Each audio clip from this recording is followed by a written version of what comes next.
If you like falling knives, this is the place for you. PayPal or Square?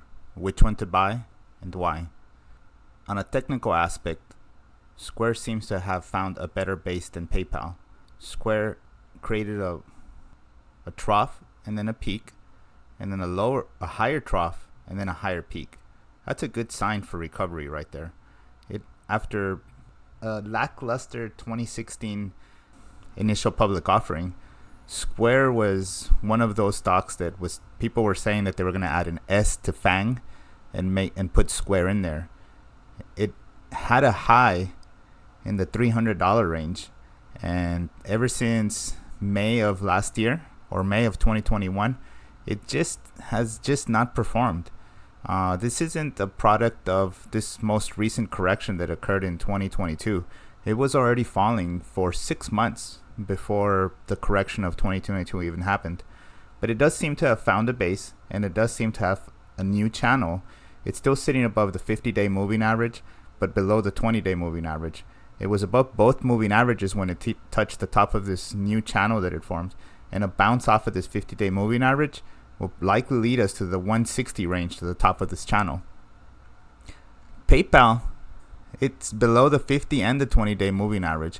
It's on top of the downtrending channel, but it hasn't made a higher trough and a higher peak.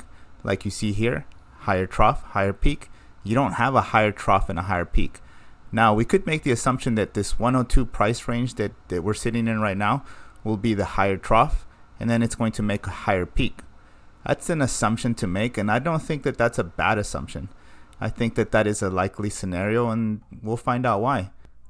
As far as valuations, you could see that they have a similar market cap, 121 for PayPal, 71 billion for Square.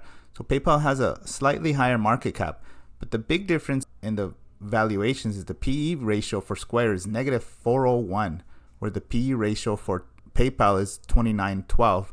The forward PE is 1762 for PayPal and negative 5484 for Square. The PEG ratio for Square, negative 10. PayPal has a PEG ratio of 1.69. So as far as valuations, PayPal takes the edge. I see better numbers off of PayPal than I see for Square. Now, Square has Jack Dorsey, who left Twitter and is now focusing on, I keep calling it Square, but they want to rebrand to Block with more emphasis on cryptocurrencies.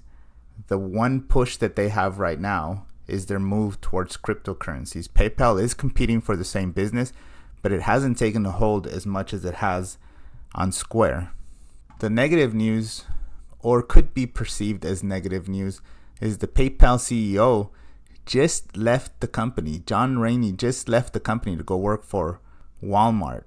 It could be perceived as negative, as you could see here in the price action, because you could say, or you could make the assumption that John Rainey wasn't confident in the outlook for PayPal, so he decided to go somewhere else. I don't blame personally John Rainey, because he's going to a much bigger organization. That's in his defense and in the defense of PayPal. A move from PayPal to Walmart is a big move for somebody that wants to go higher in the ranks of executive management. The Wall Street Journal publishes analyst ratings. And when we take a look at the analyst ratings for PayPal and Square, we could see that they're pretty close to even. Currently, there's 33 buys for PayPal and 34 buys for Square. 4 analysts have PayPal as overweight, and only 3 analysts have Square as overweight. Overweight means risk to reward ratio. That is where the analysts think the stock is going and where it is currently sitting. As you could see in the past, the analysts were expecting the price to be down here, and the price was actually up here. That's a negative risk reward ratio. Currently, there's a positive risk reward ratio, and we'll go over that in a second. Only 12 analysts have PayPal as a hold, and 9 have Square as a hold. Only 1 analyst has PayPal as a sell, and only 2 analysts have Square as a sell. Now here's your risk reward.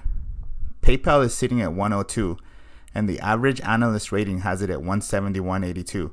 That's a $70 plus movement. Square is sitting at 120, and the average analyst rating has it at 176. That's only a $55 plus movement. So you have more, if the analysts are right, which they usually aren't, you have a higher risk reward ratio with PayPal. Both of these companies have earnings coming up. Now, the earnings for PayPal are at the end of this month, and the earnings for Square are at the beginning of next month.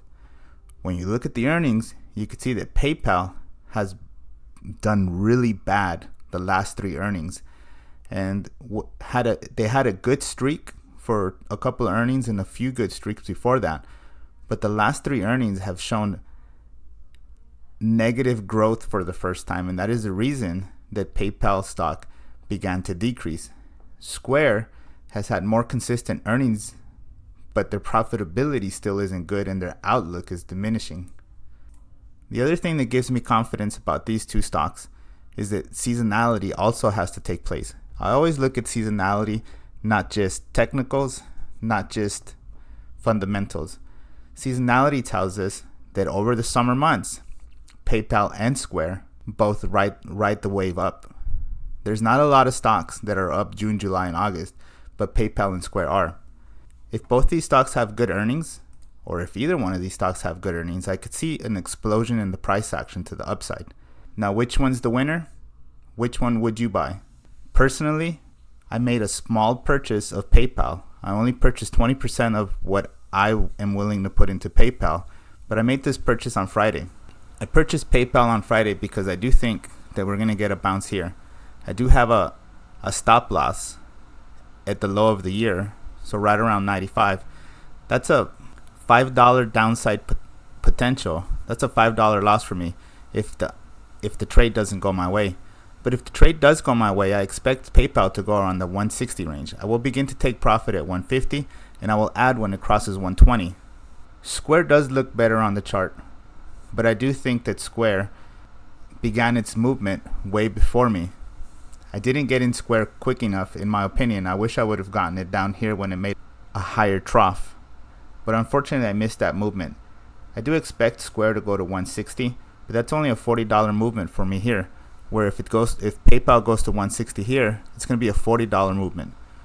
So I am going to watch my position in PayPal, and I'll update you with how it works. I hope this helps you make a choice. My personal choice is PayPal over Square, and good luck to you. If you like the content, give us a thumbs up and subscribe to the channel, and we'll see you next time.